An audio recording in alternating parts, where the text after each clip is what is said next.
Hello students. तो बेटा जो आपको टॉपिक पढ़ाया जा रहा है ब्लड कनेक्टिव टिश्यू के बारे में आपको बता रहे थे हम। तो ब्लड कनेक्टिव टिश्यू में हम आपको पढ़ा चुके हैं। ब्लड सेल्स के बारे में बताया जा चुका है आपको डिटेल में। सेल्स में आपको बता दिया गया है बेटा आरबीसी के बारे में बता दिया गया डिटेल में, डब्ल्यूबीसी के बारे में बता दिया गया डिटेल में, और प्लेटलेट्स के बारे में बता दिया गया डिटेल में। प्लाज्मा के बारे में भी आपको बहुत कुछ बताया जा चुका है। तो ब्लड का जो कंपोजिशन है वो सेल्स और प्लाज्मा दो चीज़ों से मिलकर बना होता है ब्लड। तो आपको सेल्स के बारे में बता दिया गया है, प्लाज्मा के बारे में बता दिया गया है। अब हम आपको यहाँ पर बेटा बताने जा रहे हैं ब्लड कनेक्टिव टिश्यू से जुड़ा हुआ टॉपिक है ब्लड क्लॉटिंग। तो ब्लड क्लॉटिंग को आपको देखना है बेटा। देखिए ब्लड क्लॉटिंग, ब्लड क्लॉटिंग जिसे कहते हैं हिंदी में रक्त का थक्का बनना।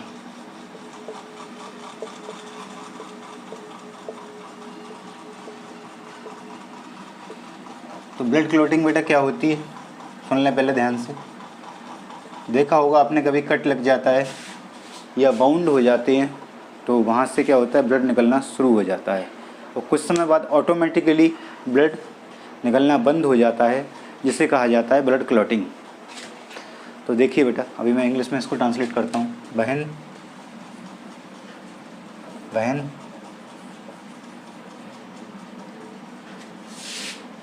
आफ्टर ए कट और wound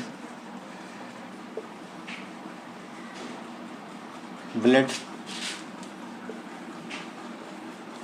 come out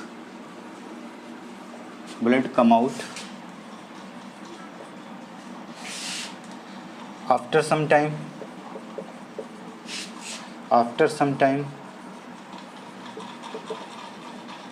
it stops automatically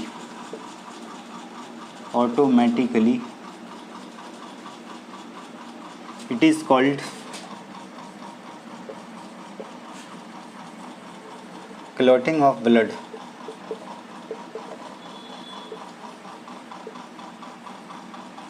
देखिए जब हिंदी में लिख देते हैं हिंदी मीडियम के स्टूडेंट्स के लिए, जब चोट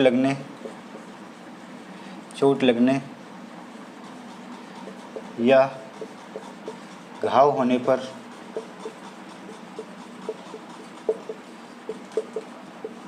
रक्त बाहर आता है और कुछ समय बाद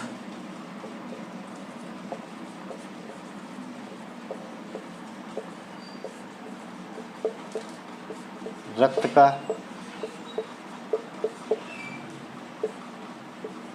निकलना बंद हो जाता है।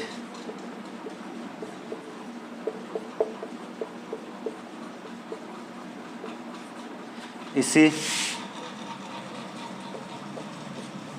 रक्त का थक्का बनना कहते हैं।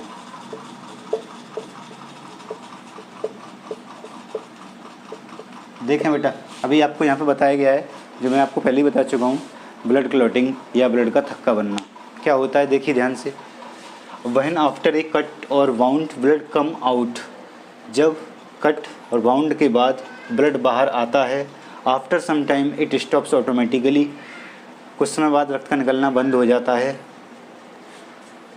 After some time it stops automatically, स्वतः ही अपने आप ही।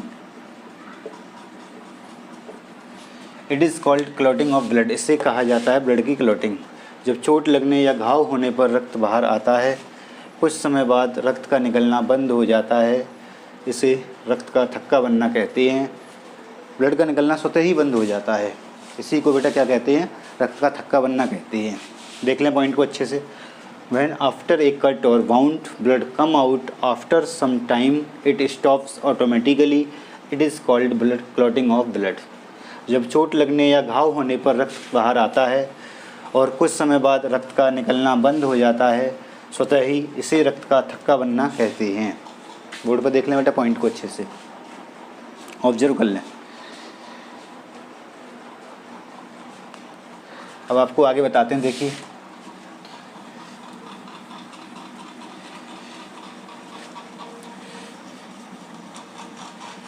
बेटा ब्लीडिंग टाइम क्या होता है, देखिए अच्छे से। ब्लीडिंग टाइम होता है बेटा, ब्लीडिंग टाइम ब्लड कितनी देर तक निकलता है। ब्लीडिंग टाइम होता है बेटा 1 से 3 मिनट, 1 to 3 मिनट्स। रक्त निकलने का समय, रक्त निकलने का समय कितना होता है बेटा, 1 से 3 मिनट। ब्लड निकलने का समय बेटा कितना होता है, 1 से 3 मिनट होता है। देख लें पॉइंट को, ब्लीडिंग टाइम 1 to 3 मिनट्स, रक्त निकलने का समय 1 से 3 मिनट। आगे देखिए, ये आपको ब्लीडिंग टाइम बताया बेटा। क्लॉटिंग टाइम,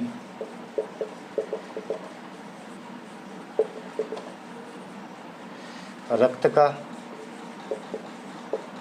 थक्का बनने का समय,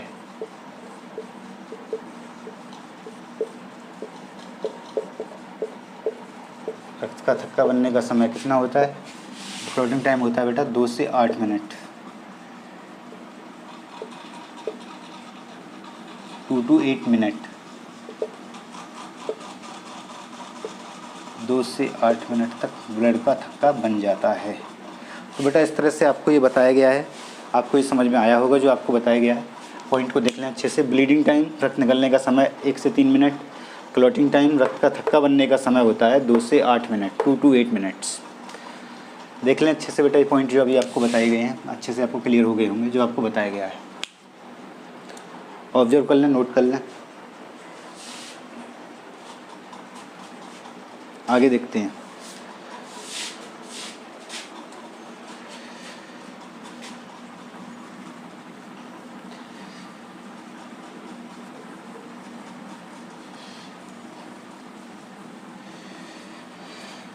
देखिए बेटा पॉइंट को, sometimes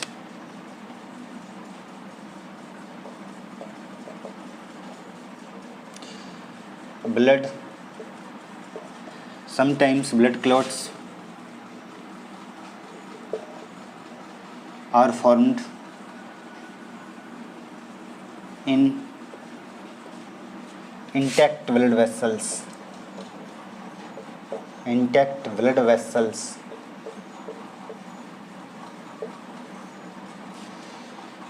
It is of two types. It is of two types. कभी कभी blood clots,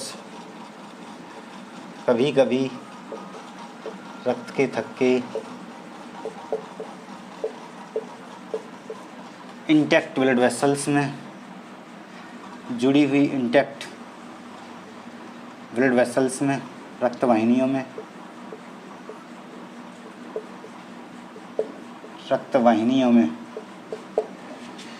intact blood vessels में या रक्त वाहिनियों में, ये देख लें इंटैक्ट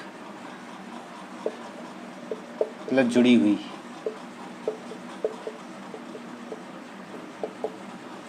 रक्त वाहिनियों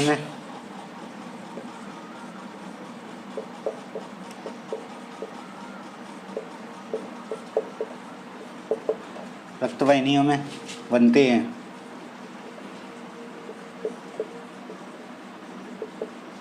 यह दो प्रकार के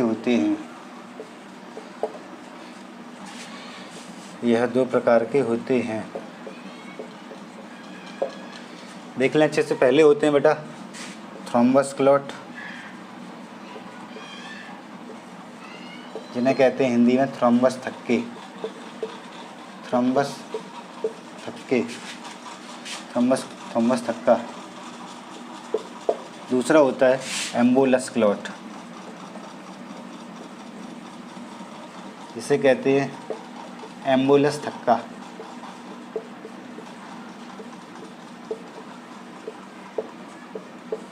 इस तरह से आपको समझ में आ रहे होंगे बेटा जो ब्लड के क्लॉट्स बताए गए हैं। देख लें पॉइंट को अच्छे से, ऑब्जर्व करें पॉइंट जो भी आपको बताया गया है। इस पॉइंट को देखिए अच्छे से। Sometimes blood clots are formed in intact blood vessels, it is of two types. कभी कभी रक्त के थक्के इंटैक्ट जुड़ी हुई रक्त वाहिनियों में बनते हैं। यह दो प्रकार के होते हैं। पहले थ्रोम्बस क्लॉट, थ्रोम्बस थक्के कहलाते हैं, एम्बुलस क्लॉट, एम्बुलस थक्का कहलाते हैं। तो ये आप समझ रहे होंगे जो आपको बेटा बताया गया है। ऑब्जर्व कर लें पॉइंट को। Sometimes blood clots are formed in intact blood vessels, it is of two types. कभी कभी रक्त के थक्के इंटैक्ट जुड़ी हुई रक्त वाहिनियों में बनते हैं। यह दो प्रकार के होते हैं, थ्रोम्बस क्लॉट, थ्रोम्बस थक्का, एम्बुलस क्लॉट, एम्बुलस थक्का। पॉइंट को ऑब्जर्व करेंगे बेटा।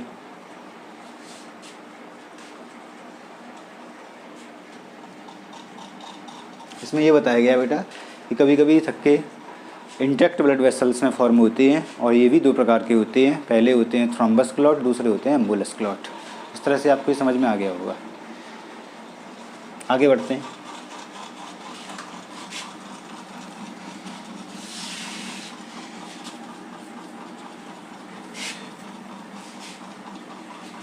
तो बेटा ये टॉपिक कौन सा बताया जा रहा है आपको? Blood clotting. ब्लड क्लॉटिंग में हम आपको बेटा बताएंगे यहाँ पर थ्रोम्बस क्लॉट के बारे में। पहला है थ्रोम्बस क्लॉट। पहला कौन सा बेटा? Thrombus clot. अभी थ्रोम्बस क्लॉट क्या होते हैं देखिए ध्यान से। थ्रोम्बस क्लॉट के पॉइंट देखेंगे। It is static clot. Static clot, यह स्थिर थक्के हैं, यह स्थिर थक्का है। It is bigger and bigger, bigger and bigger. It is become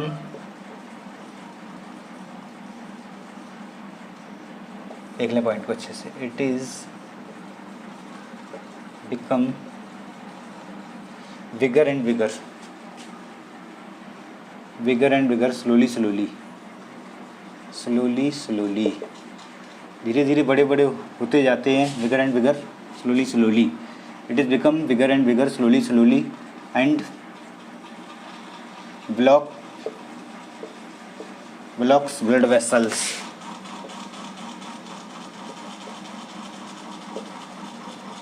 देखिए बेटा पॉइंट को अच्छे से। यह धीरे धीरे बड़े होते जाते हैं, धीरे धीरे बड़े होते जाते हैं और रक्त वाहिनियों को ब्लॉक कर देते हैं। रक्त वाहिनियों को अवरुद्ध कर देते हैं।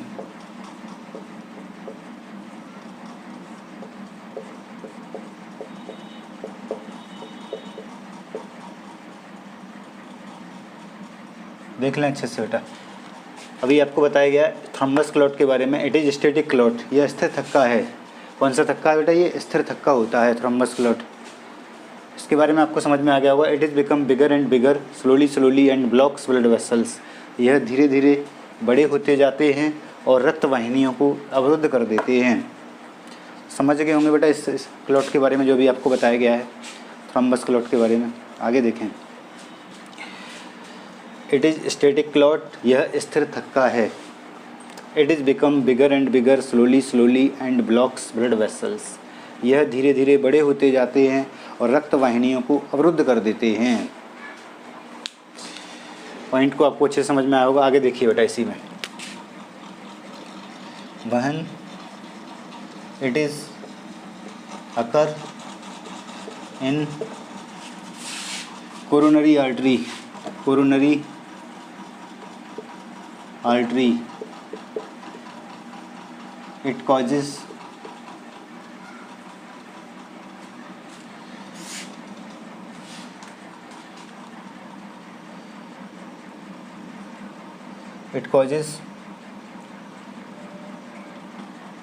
देखिए पॉइंट को। When it is occur in coronary artery, जब कोरोनरी आर्टरी में होते हैं, it is called,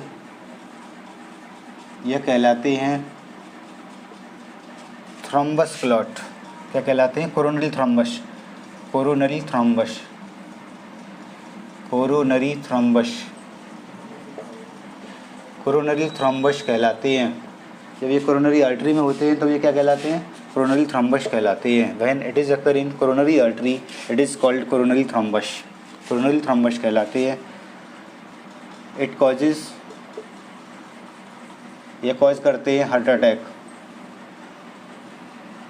it's result is, ये देख लें पॉइंट्स ज़्यादा क्लियर है। इट्स रिजल्ट इज, इसका रिजल्ट है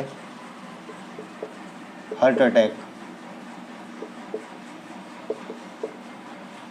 देखिए बेटा पॉइंट को, when it is occur in coronary artery, जब ये कोरोनरी आर्टरी में होते हैं, it is called coronary thrombus. Coronary thrombus कहलाते हैं। It's result is heart attack, इसका परिणाम क्या होता है? हार्ट अटैक होता है। देखिए ध्यान से, जब यह कोरोनरी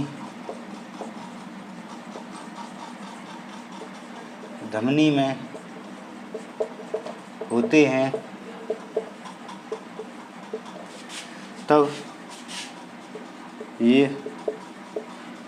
यह कोरोनरी थ्रम्बस कहलाते हैं। कोरोनरी थ्रम्बस कहलाते हैं। इसका परिणाम हृदयाघात होता है। हृदयाघात होता है या हार्ट अटैक होता है। आप ये समझ लें बेटा अच्छे से। When it is occur in coronary artery it is called coronary thrombus. It's result is heart attack. जब यह कोरोनरी धमनी में होते हैं तब यह कोरोनरी थ्रम्बस कहलाते हैं, जिसका परिणाम हार्ट अटैक होता है या हृदयाघात होता है। आप समझ रहे होंगे बेटा जो बताया जा रहा है अभी आपको। पॉइंट बोर्ड पे पॉइंट को ऑब्जर्व कर लें। कोरोनरी आर्टरी जानते हैं। कोरोनरी आर्टरी क्या होती है बेटा? आप जानते होंगे ब्लड वेसल्स जो होती हैं, रक्तवाहिनियाँ जो होती हैं, मुख्य रूप से दो प्रकार की होती हैं, आर्टरी और वेंस, धमनी और सिराएँ। धमनियाँ क्या करती हैं? हृदय से शुद्ध रुधिर प्योर ब्लड कैरी करती हैं, हार्ट से बॉडी के डिफरेंट ऑर्गन में ले जाती हैं। वेंस क्या करती हैं? बॉडी के डिफरेंट ऑर्गन से इम्प्योर ब्लड हार्ट में लेके आती हैं। मतलब सिराएँ शरीर के विभिन्न अंगों से अशुद्ध रुधिर कहाँ लाती हैं? हृदय में लाती हैं। और धमनियाँ क्या करती हैं? धमनियाँ जो शुद्ध रुधिर होता है हृदय से लेकर शरीर के विभिन्न अंगों में लेके जाती हैं। तो ऐसे ही वेन्स भी डिवाइड की गई हैं आगे। वेन्स वेनुल्स फॉर्म करती हैं जिन्हें सिरिकाएँ कहते हैं हिंदी में। आर्टरी को भी आगे डिवाइड किया गया, आर्टेरियोल्स। बाद में ये दोनों और आगे डिवाइड की गई हैं जिन्हें कैपिलरीज कहते हैं, जिन्हें केशिकाएँ कहा जाता है। तो बेटा ये समझ गए होंगे आपको, आर्टरीज जिन्हें कहते हैं धमनियाँ, और आर्टेरियोल्स जिन्हें कहते हैं धमनिकाएँ, धमनियों से छोटी होती हैं, ब्लड वेसल्स होती हैं। ऐसे ही वेन्स सिराएँ कहलाती हैं, वेनुल्स सिरिकाएँ कहलाती हैं। अब लास्ट में होती हैं कैपिलरीज जिन्हें कहते हैं केशिकाएँ। ये सभी ब्लड वेसल्स होती हैं। उन्हीं ब्लड वेसल्स में से एक ब्लड वेसल्स होती है कोरोनरी आर्टरी। कोरोनरी आर्टरी क्या करती है? कोरोनरी आर्टरी प्योर ब्लड को कोरोनरी आर्टरी क्या करती है? कोरोनरी आर्टरी ब्लड कैरी करती है हार्ट्स की ओर। हार्ट से ब्लड लेके हार्ट के अंदर इंटरनल पार्ट में ले जाती है, आंतरिक भाग में ले जाती है। हृदय से निकलती है। हृदय से रुधिर कहाँ ले जाती है? हृदय के आंतरिक भाग में ले जाती है कोरोनरी आर्टरी। तो अगर कोरोनरी आर्टरी में क्या होता है? कोरोनरी आर्टरी में अगर थ्रम्बस फॉर्म होता है तो उसे कहते हैं कोरोनरी थ्रम्बस। और कौन सा? थ्रम्बस क्लॉट अगर कोरोनरी आर्टरी में फॉर्म हो जाए तो उसे क्या कहा जाता है बेटा? कोरोनरी थ्रम्बस कहते हैं। इस तरह से आप समझ गए होंगे आपको जो बताया गया है अभी। पॉइंट को ऑब्जर्व कर लें बेटा। इस कोरोनरी थ्रम्बस का रिजल्ट जो होता है वो हृदयाघात होता है या हार्ट अटैक होता है। आप समझ गए होंगे इसको। आगे बढ़ते हैं, देख लीजिए पॉइंट को ऑब्जर्व कर लें बेटा।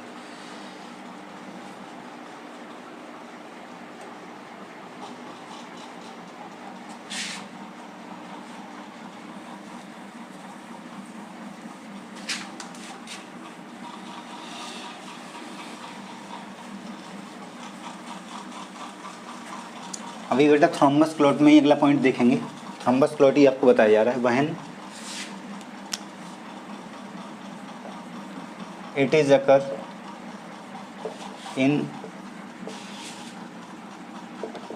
Blood vessels, when it is occur in blood vessels of brain it is called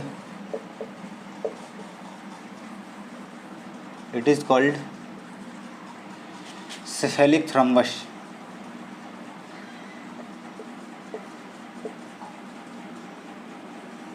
देखिए, जब यह ब्रेन की, मस्तिष्क की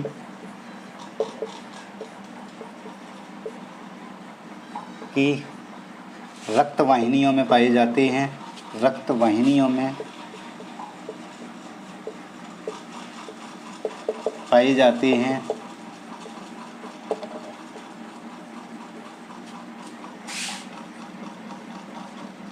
तब यह सेफेलिक थ्रोम्बस कहलाते हैं। सेफेलिक थ्रोम्बस कहलाते हैं।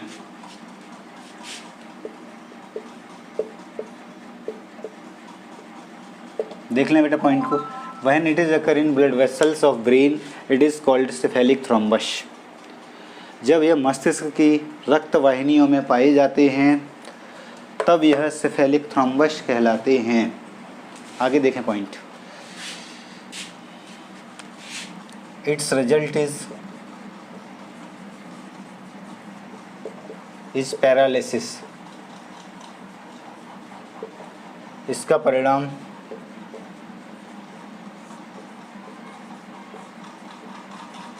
लकवा होता है। क्या होता है इसका परिणाम बेटा? लकवा, पैरालिसिस हो जाती है इस क्लॉट के कारण, सेफेलिक थ्रोम्बस के कारण।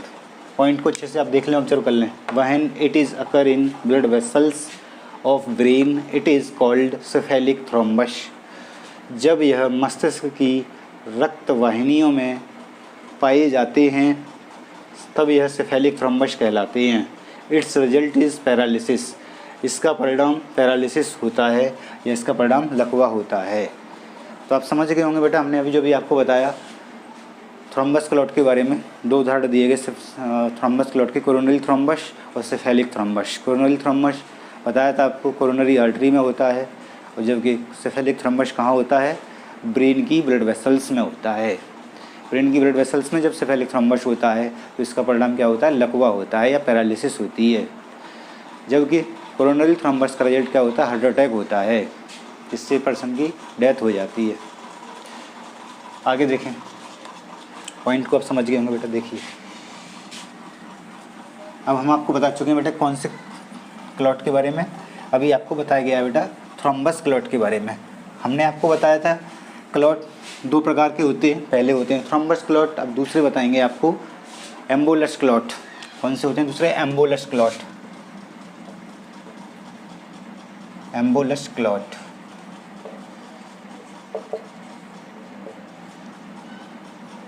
It is motile clot. Motile clot होते हैं, मतलब गतिशील थक्के होते हैं। या कौन से थक्के होते हैं? गतिशील थक्के होते हैं। It is motile clot and it move with blood, blood के साथ मूव करते हैं, and ultimately it dissolve with blood. देखेंगे पॉइंट बेटा, यह चल या गतिशील थक्के होते हैं, गतिशील थक्के होते हैं, यह गतिशील थक्के होते हैं और यह रक्त के साथ गति करते हुए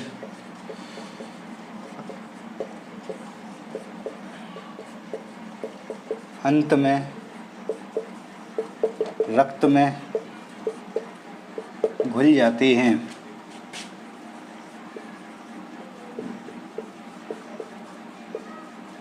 पॉइंट देख लें अच्छे से बेटा। इट इज़ मोटाइल क्लॉट, यह गतिशील थक्के होते हैं, and it move with blood, और यह रक्त के साथ गति करते हुए ultimately it dissolve with blood, और गति करते हुए अंत में रक्त में घुल जाते हैं। तो आपको पॉइंट बेटा समझ में आ रहा होगा कि आपको बताया गया है, ऑब्जर्व कर लें। एम्बुलेंस क्लॉट क्या होते हैं बेटा? गतिशील क्लॉट होते हैं, गति करते हैं और रक्त के साथ गति करते हुए रक्त में ही घुल जाते हैं। आगे पॉइंट देखें बेटा। Due to the motile nature, गतिशील स्वभाव के कारण, it is harmful in comparison two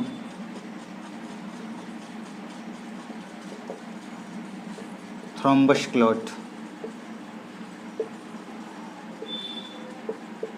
point देखेंगे बेटा,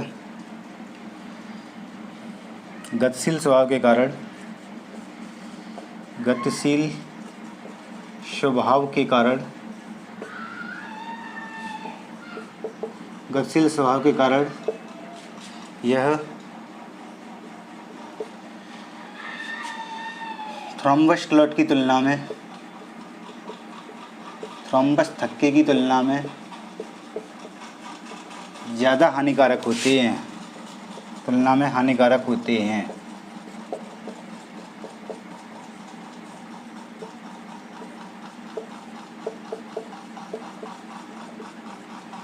देख लें बेटा, due to the motile nature it is harmful in comparison to thrombus clot. गतिशील स्वभाव के कारण यह थ्रोम्बस क्लॉट की तुलना में ज़्यादा हानिकारक होते हैं। कौन से क्लॉट बेटा? एम्बुलस क्लॉट।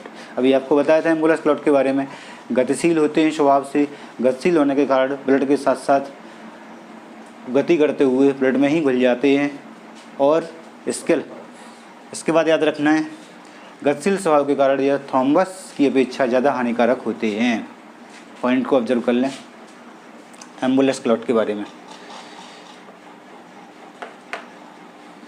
गतिशील थक्के होते हैं और ये रक्त के साथ गति करते हुए रक्त में घुल जाते हैं। गतिशील स्वभाव के कारण ये थ्रोम्बस थक्के की तुलना में हानिकारक होते हैं।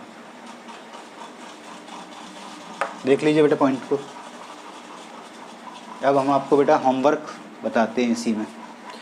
ये हमने आपको बेटा बता दिया क्या, ब्लड क्लॉटिंग जो टॉपिक बताया है, उस ब्लड क्लॉटिंग में हमने आपको ब्लड क्लॉटिंग में जब 2 मेन टाइप के क्लॉट्स बताए हैं। सबसे पहले थ्रोम्बस क्लॉट बताया, दूसरा एम्बुलस क्लॉट बताया है। अब आपको क्लॉट के बारे में समझा दिया, तो क्लॉट कौन से होते हैं मुख्य रूप से समझ गए होंगे क्लॉट के बारे में। आगे देखिए होमवर्क, यही आपको जो पढ़ाया गया है इसी से जुड़ा हुआ होमवर्क आपको दिया जाएगा Hindi and English both medium के स्टूडेंट्स के लिए, फाउंडेशन के लिए। देखें अच्छे से homework.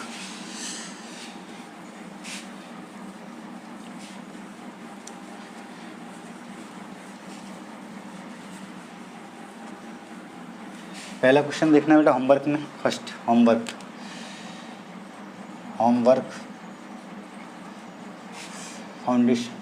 For foundation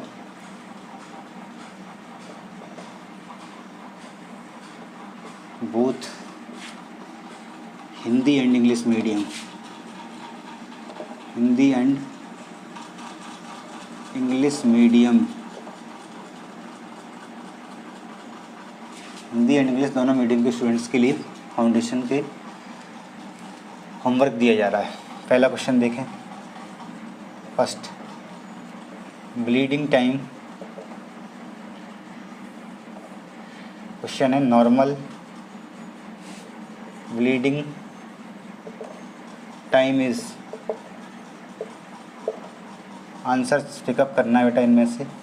first Hindi English medium के स्टूडेंट देख लेंगे। फर्स्ट है 1 to 3 मिनट्स। दूसरा ऑप्शन है 20 मिनट्स। थर्ड ऑप्शन है 40 मिनट्स। फिफ्थ ऑप्शन है 60 मिनट्स। देखिए अब इसको मैं हिंदी में ट्रांसलेट कर देता हूँ। क्वेश्चन 1 हिंदी मीडियम के स्टूडेंट देख लेंगे अच्छे से क्वेश्चन को। सामान्य ब्लीडिंग टाइम, सामान्य रक्त निकलने का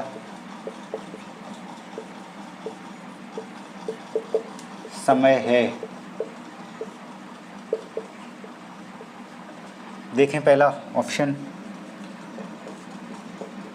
1 से 3 मिनट। दूसरा है 20 मिनट। तीसरा है 40 मिनट। चौथा है 60 मिनट। देख लें बेटा, अभी जो आपको वीडियो दिखाई गई है, जिस वीडियो में आपको समझाया गया है, उसी वीडियो से जुड़े हुए क्वेश्चन है ये। अगर आपने वीडियो को अच्छे से देखा है तो ये क्वेश्चन आप ज़रूर सॉल्व कर पाएंगे। देखें, क्वेश्चन है normal bleeding time is, English medium के स्टूडेंट देख लें पहले। Normal bleeding time is 1 to 3 minutes. दूसरा ऑप्शन है 20 मिनट्स। तीसरा ऑप्शन है 40 मिनट्स और फोर्थ ऑप्शन है 60 मिनट्स। सामान्य रक्त निकलने का समय है 1 से 3 मिनट, 20 मिनट, 40 मिनट और 60 मिनट। क्वेश्चन नोट कर लें।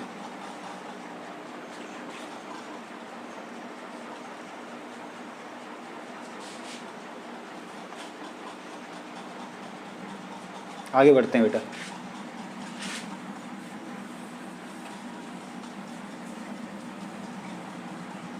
देखिए अगले क्वेश्चन की ओर बढ़ते हैं। Question number 2, normal clotting time is, answer first option is 30 minutes,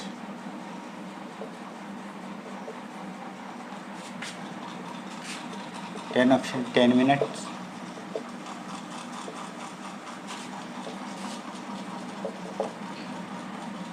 40 minutes, fourth option is 2 to 8 minute. देख लें बेटा क्वेश्चन।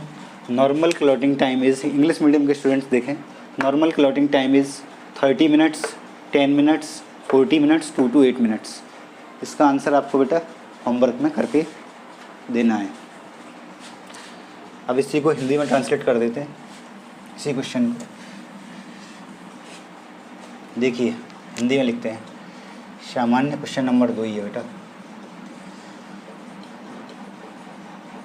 सामान्य रक्त के थक्के बनने का समय है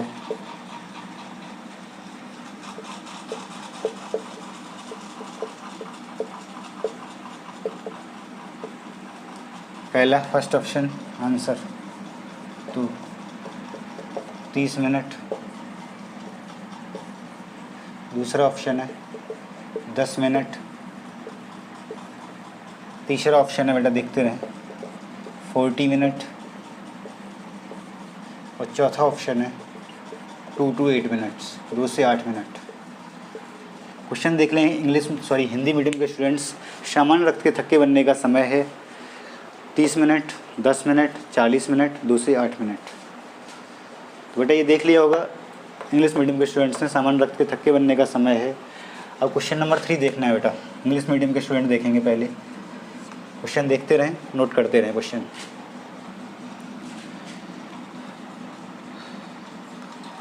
the result of thrombus clot,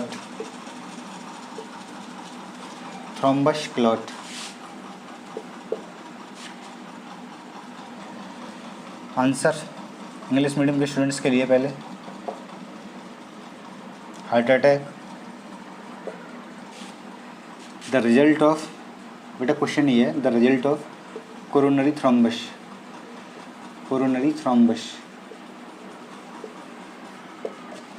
heart attack.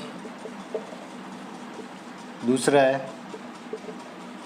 Question अच्छी तरह देख लें बेटा, the result of coronary thrombus, first of kidney failure,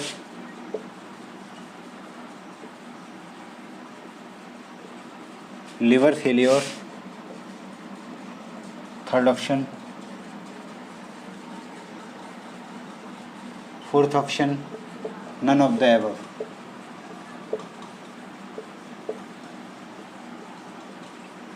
question देख लें अच्छे से, the result of coronary thrombus का परिणाम है heart attack, kidney failure, liver failure, none of the above. English medium के स्टूडेंट इस क्वेश्चन को अच्छे से देख लें।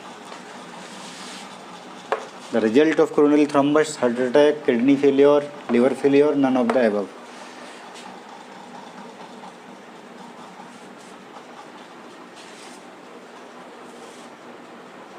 अब इसको हिंदी में ट्रांसलेट कर देते हैं ऊपर। हिंदी मीडियम के स्टूडेंट देखें, इसी क्वेश्चन को मैं हिंदी में ट्रांसलेट कर रहा हूँ, क्वेश्चन नंबर 3 को।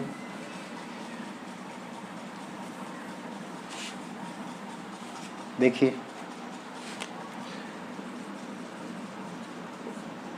कोरोनरी थ्रोम्बस का परिणाम है, कोरोनरी थ्रोम्बस का परिणाम है, कोरोनरी थ्रोम्बस का परिणाम है पहला हृदयाघात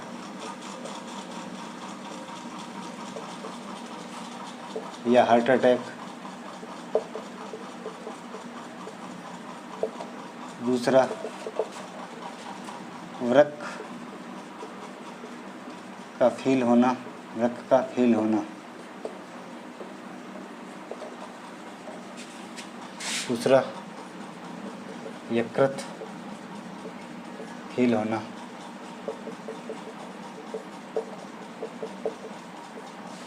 फोर्थ उपरोक्त में से कोई नहीं।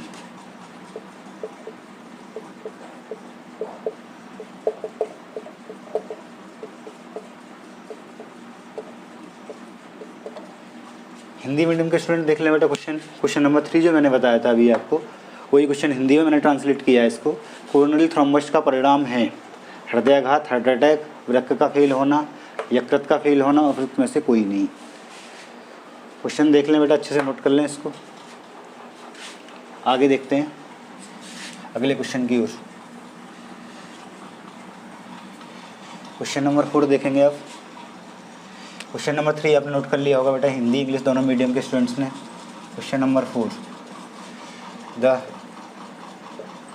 रिजल्ट ऑफ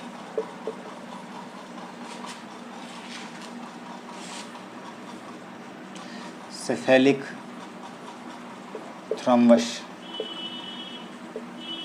सेफेलिक थ्रोम्बस का परिणाम है। Answer 4, first heart attack,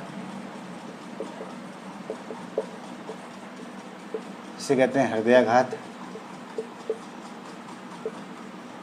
sorry first is heart attack, second is paralysis,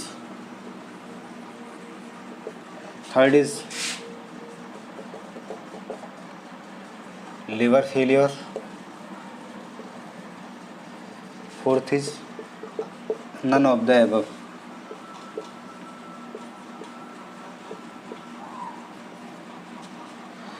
answer बेटा क्वेश्चन देख लें।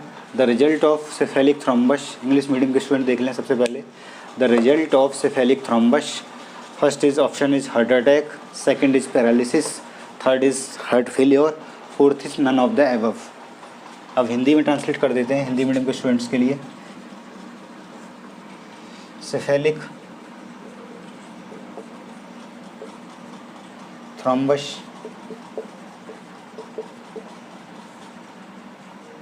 का परिणाम है, सेफेलिक थ्रोम्बस का परिणाम है फर्स्ट ऑप्शन आंसर 4 का हृदयाघात,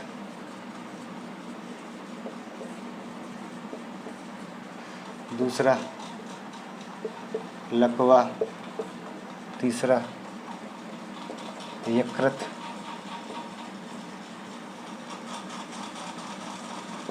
का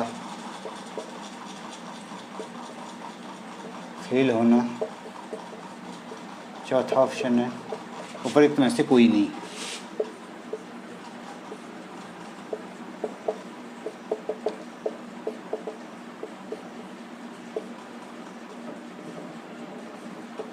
देख लें बेटा, सेफेलिक थ्रोम्बस का परिणाम है हृदयाघात, लकवा, यकृत का फेल होना, उपरोक्त में से कोई नहीं। क्वेश्चन नंबर 4 को मैंने हिंदी में ट्रांसलेट कर दिया है, इंग्लिश में, इंग्लिश मीडियम के स्टूडेंट्स के लिए ये लिखा हुआ है। देख लें, the result of cephalic thrombus, heart attack, paralysis, liver failure, none of the above. Cephalic thrombus का परिणाम है हृदयाघात, लकवा, यकृत का फेल होना, उपरोक्त में से कोई नहीं। तो बेटा आंसर पिकअप कर लेंगे, अगर आपने वीडियो अच्छे से देखी है तो ज़रूर इनको आंसर आप ज़रूर दे पाएंगे। क्वेश्चन देख लें, अच्छे से ऑब्जर्व कर लें क्वेश्चन को। अब एक और क्वेश्चन देखना है बेटा। क्वेश्चन नंबर 5 देखें। क्वेश्चन नंबर 5 देखें अब इंग्लिश मीडियम के स्टूडेंट्स पहले। विच क्लॉथ इज मोबाइल क्लॉथ? कौन सा क्लॉथ मोबाइल क्लॉथ है या मोटाइल क्लॉथ है? Cloth answer 5। इसका फर्स्ट ऑप्शन देखेंगे थ्रोम्बस क्लॉथ। दूसरा ऑप्शन है बेटा एम्बोलस क्लॉथ। थर्ड ऑप्शन है बेटा गैम्बोलस क्लॉथ। फोर्थ ऑप्शन है बेटा नन ऑफ द एबव। तो इनमें से आपको आंसर पिकअप करना है इंग्लिश मीडियम के स्टूडेंट्स को। पहले क्वेश्चन देख लें इंग्लिश में। Which clot is motile clot? Question number देखेंगे मोटाइल क्लॉथ के बारे में। तो बेटा which clot is mobile clot? कौन सा क्लॉथ मोबाइल क्लॉथ है इंग्लिश मीडियम के स्टूडेंट्स? पहला थ्रोम्बस क्लॉथ, दूसरा एम्बुलस क्लॉथ, तीसरा गैम्बुलस क्लॉथ, चौथा नन ऑफ द एबव। तो बेटा ये 4 ऑप्शन आपको दिए गए हैं। इनमें से इंग्लिश मीडियम के स्टूडेंट पिकअप करके आंसर बताएंगे। अब मैं आपको हिंदी मीडियम के स्टूडेंट्स के लिए इस क्वेश्चन को ट्रांसलेट कर रहा हूँ हिंदी में। इसी क्वेश्चन को क्वेश्चन नंबर 5 कोई कौन सा क्लॉथ या थक्का गतिशील होता है?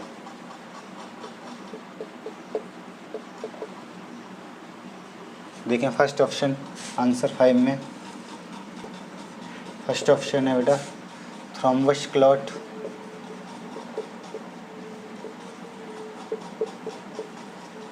दूसरा है एम्बोलस क्लॉथ।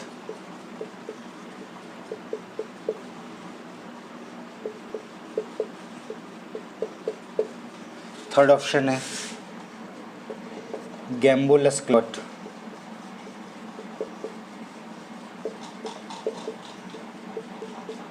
फोर्थ ऑप्शन है बेटा उपरोक्त में से कोई नहीं।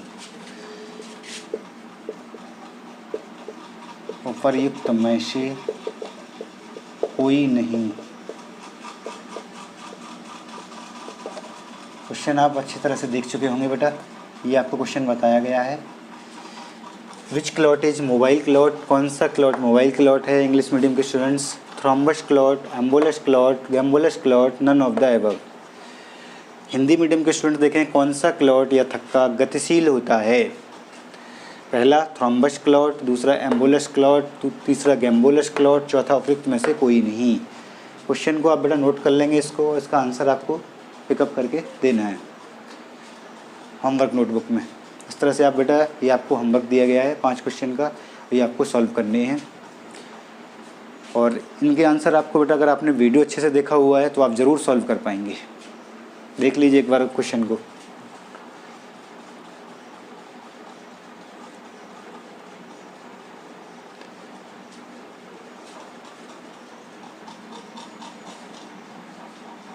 थैंक यू बेटा। We will discuss in next class. अब इससे आगे अगले वीडियो में डिस्कस किया जाएगा।